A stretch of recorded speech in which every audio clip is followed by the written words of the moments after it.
Ayan guys, maghahating gabi, magtatakip. Siling na nga pala dito sa Japan. Nasa Japan pala ako, hindi ako nasa Korea guys. So ayan, napakatahimik dito sa Japan. At ako ay mag-dinner na guys. So ayan, napakalamig dito kaya binuksan ko ng aking mini fan.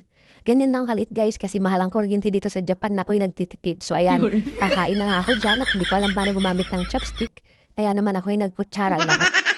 Sobra ko nga pala ito guys kahapon dahil dito sa Japan, kailangan natin magtipid sa lahat ng aspekto ng ating pamumuhay para makayanan ng ating pamumuhay dito. Pagkatapos kong kumain, hugasan ko ang aking kinainan at ako'y matutulog na dahil gabi na. So yun lang, hanggang sa muli.